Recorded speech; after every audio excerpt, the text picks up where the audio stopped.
આપણે જોઈએ છીએ કે ભારતીય જનતા પાર્ટીમાં આંતરિક જૂથવાદ છે તે ખુલીને સામે આવતો હોય છે, પણ એનાથી વધીને પણ અત્યારે રાજ્યમાં એ થઈ રહ્યું છે કે અધિકારીઓ છે તે નેતાઓનું પણ નથી ગાંઠતા. તો સામાન્ય જનતાઓનું તો શું માનતા હશે? અને એક વખત જોયું કે રજૂઆત કરવા પહોંચતા હોય છે સામાન્ય જનતા, પરંતુ અધિકારીઓની લાલિયાવાડી છે તે સામે આવતી હોય છે અને અવારનવાર જાહેર કાર્યક્રમોમાં હોય કે પત્રના માધ્યમથી ધારાસભ્યો સહિતના નેતાઓ છે તે ક્યાંક ને ક્યાંક મુખ્યમંત્રીને રજૂઆતો કરતા હોય છે અને કહેતા હોય છે કે આપણા રાજ્યમાં હવે વહીવટી શાસન એટલું થઈ ગયું છે કે નેતાઓનું પણ નથી માનતા, તો સામાન્ય જનતાનું અધિકારીઓ કેમ સાંભળે? નમસ્કાર, BS9 TV ન્યૂઝમાં આપની સાથે હું ભગવતી વિશાવડિયા.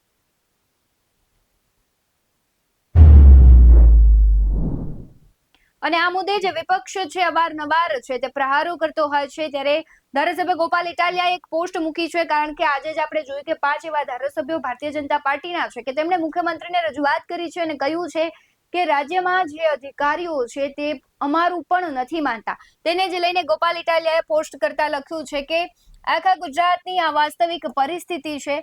તમામ વિભાગોના લગભગ અધિકારીઓ સામે ચૂંટાયેલા નેતાઓનું ચાલતું નથી. કેટલી વખત આપણે જોયું છે કે આવી સમસ્યાઓ થતી હોય છે, પ્રશ્નો થતા હોય છે, નેતાઓ છે જાહેરમાં અધિકારીઓને ઉધડા લે છે, તેમ છતાં પણ કામો નથી થતા. આગળ તેમણે લખ્યું છે કે વિપક્ષના ધારાસભ્યો તો ઠીક, પણ સત્તા પક્ષના ધારાસભ્યોનું પણ સરકારી કચેરીઓમાં માન જાળવવામાં આવતું નથી. અધિકારશાહી એટલી હદે હાવી થઈ ગઈ છે કે મંત્રીઓ પણ કશું કરી શકતા નથી. આગળ તેમણે લખ્યું છે, હું જ્યારથી ચૂંટાયો ત્યારથી કહું છું કે ભાજપના નેતાઓનું સરકારમાં કશું જ ઉપજતું નથી.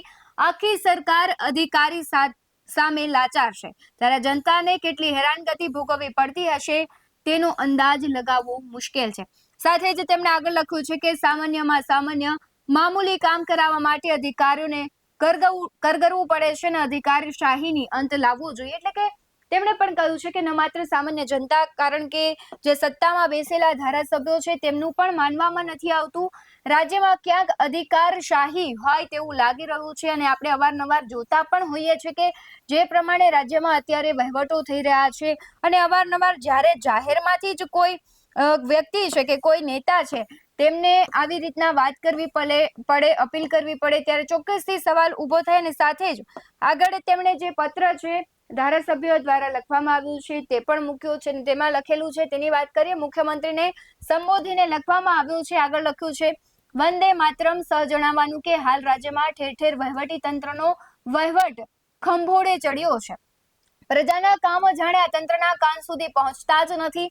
એક સામાન્ય માણસને પોતાનું નાનું કામ સરકારી કચેરીમાંથી કરાવવું એ જાણે એક યુદ્ધ લડવું બની ગયું છે. હવે તમે અને હું, કોઈ પણ વ્યક્તિ હોય, આપણે જોઈએ કે જાહેર જે સરકારી અધિકારીઓ છે કચેરીઓમાં આપણે નાનકડી સાઇન કરાવી હોય તો ઘણા બધા ધક્કા ખાવા પડતા હોય છે. એટલે કોઈ પણ એક નાનું કામ કરવું હોય તો યુદ્ધ લડવું હોય તેટલું કહેવાય છે કે આકરું થઈ ગયું છે. અને સાથે તેમણે લખ્યું કે રાજ્યના તમામ મોટા અધિકારીઓથી લઈને તમામ નાના કર્મચારીઓ પોતાની ખરાબ મનસ્વીતા દર્શાવતા થઈ ગયા છે. અધિકારીઓ કલેક્ટર, જિલ્લા વિકાસ અધિકારી, પોલીસ અધિક્ષક, પોલીસ કમિશનર તથા અન્ય વગેરે પોતાને ગમતી સારી કચેરી બનાવી તેમાં સરકારશ્રીના સચિવશ્રીઓ સાથે વિડીયો કોન્ફરન્સના માધ્યમથી જમીની હકીકત, પ્રજાના પ્રશ્નો, ભૌગોલિક પરિસ્થિતિને જોયા જાણ્યા વગર ગુલાબી ચિત્ર બતાવવામાં આવે છે. એટલે કે ખરેખર લોક સમસ્યા શું છે તેઓને ખબર જ નથી હોતી. પ્રેસ કોન્ફરન્સ જ્યારે કરવામાં આવે છે ત્યારે વાતો થઈ જાય છે, બધું જ થાય છે, પરંતુ ખરેખર ગ્રાઉન્ડમાં શું ચાલી રહ્યું છે કોઈને ખબર નથી. સાથે લખ્યું છે, સરકારશ્રીને હકીકતોથી દૂર રાખવામાં આવે છે. પ્રજા અને જનપ્રતિનિધિથી પણ ઉપર પોતે જ સરકાર સમજી અંધાધૂન વહીવટ ચલાવવામાં આવી રહ્યું છે, જેનાથી સરકારની છબી ખરડાઈ રહી છે. સાથે જ ધારાસભ્ય દ્વારા સૂચવવામાં આવેલા કાર્યો કરવામાં આવતા નથી. આ 5 ધારાસભ્યો છે તેમણે જ મુખ્યમંત્રીને પત્ર લખ્યો છે, એ પણ ભારતીય જનતા પાર્ટીના છે. ઉપરથી અધિકારીઓ દ્વારા પ્રજાને કહેવામાં આવે છે કે તમે ધારાસભ્યશ્રીની મદદ કેમ માંગી? આ પ્રમાણેની ખરાબ માનસિકતા એ સુચારુ રૂપથી વહીવટી તંત્ર ચલાવવામાં યોગ્ય નથી. અમો વડોદરા જિલ્લાના ધારાસભ્યો એ અગાઉ પણ આ પ્રમાણેની મૌખિક રજૂઆત કરી હતી અને હવે વિનંતી કરી રહ્યા છે કે ખરાબ મનસ્વીતા ધરાવતા અધિકારીઓને સ્પષ્ટ સૂચના આપવામાં આવે કે જનપ્રતિનિધિઓ દ્વારા સૂચવવામાં આવેલા પ્રજાના કામોને પ્રાધાન્ય આપી પ્રજાલક્ષી અને પ્રજાના હિતમાં નિર્ણય લેવામાં આવે. સાથે જ જરૂરી કડક પગલાં લેવામાં આવે છે. હવે આ વડોદરાના જે 5 ધારાસભ્યો છે તેમણે કહ્યું છે, પહેલા ધારાસભ્ય ડભોઈના છે શૈલેષ મહેતા, તેમણે સિગ્નેચર કરી છે, તેમણે મુખ્યમંત્રીને રજૂઆત કરી છે. ધારાસભ્ય જે સાવલીના છે કેતન ઈમાનદાર, તેમણે પણ લખ્યું છે. ધર્મેન્દ્ર વાઘેલા વાઘોડિયાના ધારાસભ્ય છે, તેમણે પણ લખ્યું છે. અક્ષય પટેલ કરજણ અને ચૈતન્યસિંહ ઝાલા જે પાદરાના ધારાસભ્ય છે, આ 5 ધારાસભ્યો પોતાના જે વિસ્તારના અધિકારીઓ છે તે ગાંઠતા નથી, તેટલા માટે તેને મુખ્યમંત્રીને પત્ર દ્વારા રજૂઆત કરી છે. હવે આવા તો ઘણા બધા ધારાસભ્યો છે કે તેના જ વિસ્તારમાં તેમનું અધિકારીઓ માનતા નથી, પ્રજાલક્ષી જે કામો છે તે કરતા નથી, તેમનું સાંભળવામાં નથી આવતું. એટલે હવે સવાલ એ છે કે જો ભારતીય જનતા પાર્ટીના જ ધારાસભ્યોનું અધિકારીઓ ગાંઠતા ન હોય તો વિપક્ષના અને સામાન્ય જનતાનું તો શું નામ જ લેવું, કારણ કે તેમનું તો સાંભળતા જ ન હોય તે સ્વાભાવિક વસ્તુ છે.